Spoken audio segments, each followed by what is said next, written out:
Have you ever wondered how something as simple as a chair could do more for your body than a long walk around the block? Especially after the age of 60. What if the very thing you're using every day without thinking could quietly rebuild your strength, protect your joints, improve your circulation, and even support your metabolism better than walking ever could? Here's the real problem most people over 60 are facing. Walking is often recommended as the ultimate solution, but for many bodies, it slowly becomes uncomfortable, inefficient, or even damaging. Knees ache, hips tighten, balance feels uncertain, and motivation fades because progress feels slow. The solution isn't to push harder or walk longer. The solution is to use a specific chair-based movement that works with your physiology instead of against it. And in this video, I'll show you exactly how and why it works. Now let's talk about why walking, although helpful, isn't always the best primary exercise after 60. Walking is repetitive. Every step puts similar pressure on the same joints, especially the knees, ankles, and lower back. Over time, if your posture is slightly off or your muscles are imbalanced, that repetition magnifies wear and tear. Many people don't realize that pain during walking isn't a sign of weakness. It's a sign that certain muscles aren't firing properly while others are overworking. When that happens, walking becomes less effective at building strength and more effective at reinforcing imbalance. Another issue is muscle loss. After 60, the body naturally loses muscle mass faster, a process known as age-related muscle decline. Walking does very little to stop this. It keeps you moving, yes, but it doesn't challenge the muscles enough to tell the body we still need this tissue. Without that signal, the body gradually lets muscle go, especially in the legs and hips. And when muscle goes, balance, stability, and metabolism go with it. This is one of the main reasons falls become more common, even in people who walk daily. There's also the metabolic side of the equation. Muscle is one of the most important young tissues for blood sugar control. When muscle activity is low or under-challenged, glucose stays in the bloodstream longer. This can lead to fatigue after meals, stubborn weight around the midsection, and energy crashes that many people mistakenly attribute to aging. Walking burns calories, but it doesn't strongly activate the large stabilizing muscles that regulate blood sugar efficiently. Now here's where the chair comes in, and this is where things get interesting. A chair provides something walking doesn't: controlled resistance, stability, and safety at the same time. When you use a chair correctly, you're able to activate deep muscles without fear of falling. That sense of security allows your nervous system to relax, and when the nervous system relaxes, muscles fire more efficiently. This is critical, especially after 60, because tension and fear of injury often shut down proper muscle engagement. The exercise itself looks almost too simple, which is why most people underestimate it. But simplicity is not weakness. When you sit and rise in a controlled way using a chair, you are engaging the thighs, hips, glutes, core, and even the muscles that support your spine. These are the same muscles responsible for standing up, climbing stairs, and catching yourself if you stumble. Walking doesn't train those movements nearly as well. What makes this chair movement more effective than walking is the way it challenges both strength and coordination at the same time. As you lower yourself, muscles lengthen under tension. As you rise, they contract with purpose. This sends a powerful signal to the body to preserve and rebuild muscle. At the same time, your balance systems are quietly being retrained, because your body is learning how to control movement through space in a safe, grounded way. Another overlooked benefit is circulation. When large muscles contract and relax rhythmically, they act like pumps, pushing blood and lymphatic fluid back toward the heart. This can help reduce swelling in the legs and improve overall circulation without stressing the joints. Many people notice warmer feet less stiffness, and improved energy levels after just a few consistent sessions. Breathing also changes during this movement, often without you even trying. As you rise and lower with control, the diaphragm naturally engages, improving oxygen delivery to tissues. Better oxygen means better healing, better brain function, and better endurance throughout the day. This is one of the reasons people often report feeling more energized after chair-based strength movements than after a long walk. And let's talk about compliance, because this is where most exercise plans fail. A chair is always there. You don't need special shoes, perfect weather, or a long block of time. You can do this exercise in your living room, while watching television, or even during short breaks throughout the day. That consistency is what produces results, not intensity. Small, repeated signals tell the body to adapt. Sporadic long walks do not. Perhaps the most important aspect is confidence. When you regain the ability to sit and stand with ease, you rebuild trust in your body. That confidence spills into everything else you do. You move more naturally, stand taller, and feel less cautious with everyday activities. This mental shift alone can dramatically reduce the risk of injury. In the next part, I'll walk you through exactly how to perform this chair exercise the right way, what mistakes to avoid, and how to modify it, so it works whether you're just starting out or already fairly active. This is where the real transformation begins. Great. Now that you understand why this chair-based movement can outperform walking after 60, let's go deeper into how to do it correctly and why the smallest details make the biggest difference. Start by choosing a sturdy chair that doesn't move or roll. Place it on a flat surface. Sit all the way back so your hips are supported, not perched on the edge. Your feet should be flat on the floor, about hip-width apart, with toes pointing slightly outward. This small outward angle allows the hips to open naturally and protects the knees.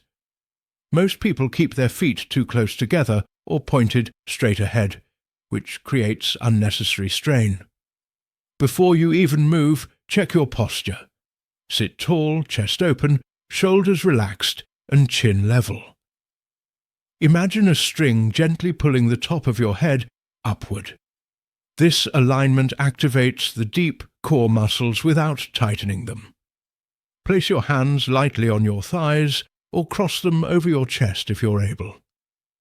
Using your hands to push off the chair reduces the effectiveness of the movement, so only do that if you truly need assistance at first. Now comes the most important part, the rise. Lean forward slightly from the hips, not the lower back. This keeps the spine neutral and shifts the work to the hips and thighs, where it belongs. As you begin to stand, press through your heels. Think about driving the floor away from you rather than pulling yourself up.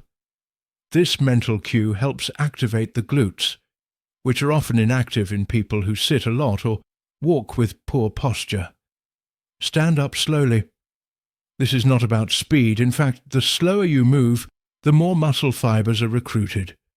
As you rise, keep your knees tracking over your toes. If they collapse inward, pause and reset. That inward collapse is a sign of weak, stabilizing muscles, and correcting it is one of the biggest benefits of this exercise. Once you're standing, don't rush back down. Pause for a moment. Feel your weight evenly distributed between both feet. Engage your abdomen gently, as if tightening a belt one notch. This pause trains balance and body awareness, two things that often decline with age but are absolutely trainable. Now lower yourself back down with control. This part is just as important, if not more so, than standing up. As you sit, push your hips back as though you're reaching for the chair behind you. Keep your chest lifted and your spine long. Resist gravity. This controlled lowering strengthens the muscles eccentrically, which is especially important for preventing falls and protecting joints. When you touch the chair, don't collapse. Lightly sit, maintain tension, and then repeat. One repetition should feel deliberate, smooth and connected. If it feels easy, slow it down. If it feels too hard, reduce the range slightly or use your hands for light support. Breathing matters more than most people realize. Inhale gently through your nose as you lower yourself and exhale slowly as you stand. This breathing pattern supports blood pressure regulation and helps keep the nervous system calm. Many people hold their breath without realizing it, which increases tension and reduces efficiency. Now let's talk about how many times to do this. You don't need hundreds of repetitions. Start with what you can do with good form. For many people, that's 5 to 8 controlled repetitions. Over time, you can build up to 10 or even 15. Quality always comes before quantity. Done correctly, even a small number sends a powerful signal to your muscles and nervous system. One of the reasons this exercise is superior to walking is that it trains real-life movement. Every day you sit and stand multiple times. Improving this pattern improves your independence. It strengthens the exact muscles you need to get out of bed, rise from a toilet, stand up from a car seat, or recover from a stumble. Walking doesn't train those transitions nearly as effectively. You may notice sensations you're not used to. A gentle burn in the thighs or hips is normal. Slight shaking is also normal and actually a good sign that stabilizing muscles are waking up. What you should not feel is sharp pain in the knees or lower back. If you do, stop, reassess your form, and adjust. Another powerful benefit is hormonal. Strength-based movements like this stimulate growth-promoting signals in the body, even in older adults. These signals help preserve muscle, support bone density, and improve overall vitality. Walking alone doesn't provide enough stimulus for this effect. As days go by, many people report improved posture, better balance, and less stiffness in the hips and knees. They often find that walking becomes easier and more enjoyable as a result, not because walking was replaced, but because the body was prepared properly. In the next part, I'll explain how to progress this exercise safely, how often to do it for maximum benefit, and how it affects energy, fat loss, and long-term joint health in ways most people never expect. Now let's talk about how to turn this simple chair movement into a long-term strategy for strength, energy, and independence, because the real power of this exercise is not just in how you do it, but in how consistently and intelligently you use it. First, let's address frequency. One of the biggest mistakes people make is thinking exercise has to be exhausting to be effective. For the body after 60, frequent moderate stimulation works far better than infrequent intense effort. This chair exercise can be done daily, even multiple times a day, as long as you respect good form. Many people do best by performing a short set in the morning to wake up the muscles and nervous system, and another set later in the day to reset posture and circulation. This approach keeps the body active without overwhelming it. Now let's talk about progression, because your body adapts quickly when given the right signals. Once you can comfortably perform 10 to 15 slow, controlled repetitions, you can increase the challenge without adding risk. One simple way is to slow the movement even more. Take 3 to 4 seconds to stand, pause briefly, then take 3 to 4 seconds to sit.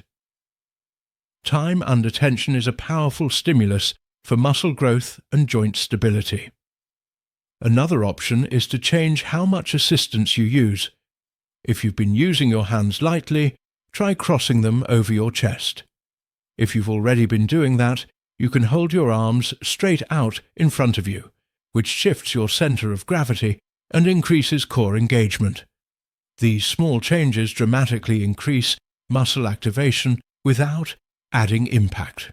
You can also adjust the chair height. Using a slightly lower chair increases the range of motion and strengthens the hips and thighs more deeply. Just make sure you can still maintain control and proper alignment. Never sacrifice form for difficulty. The goal is to challenge the muscles while protecting the joints. Now let's talk about fat loss and metabolism, because this is where many people are surprised. Muscle tissue is metabolically active. When you build and maintain muscle, your body becomes better at burning fuel, even at rest.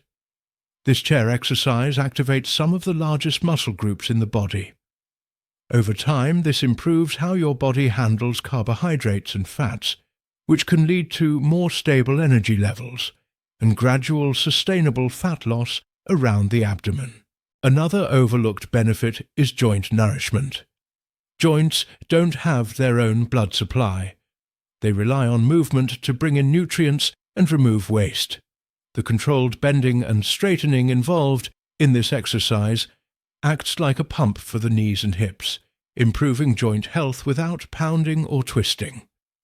Many people with mild stiffness or early joint discomfort find that their joints feel better, not worse, when they practice this consistently. Balance is another critical area. Each time you stand and pause, your inner ear, vision, and proprioceptive systems work together to keep you upright. This coordination is essential for preventing falls. Walking on flat ground doesn't challenge balance nearly as much. This exercise quietly retrains your body to respond to shifts in weight with confidence. Let's also talk about mental clarity. Strength movements increase blood flow to the brain and stimulate neurotransmitters associated with focus and mood. Many people notice that after a few repetitions, their mind feels clearer and their stress levels drop.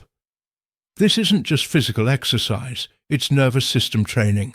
The slow, deliberate nature of the movement encourages mindfulness without requiring you to sit still or meditate. One of the most empowering aspects of this exercise is how it changes your relationship with your body.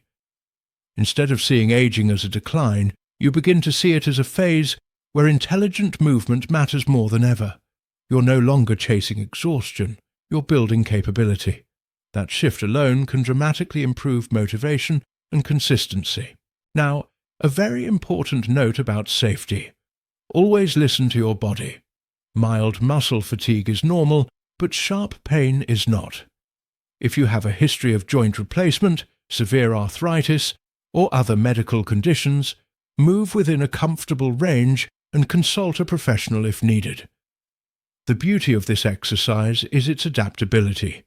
It can be scaled down or up to match almost any ability level. As weeks go by, you may notice that daily tasks feel easier. Getting out of chairs becomes effortless. Stairs feel less intimidating. Even walking itself may improve because your stride becomes stronger and more stable. This is the hidden advantage. By doing less impact work, you often end up moving better overall.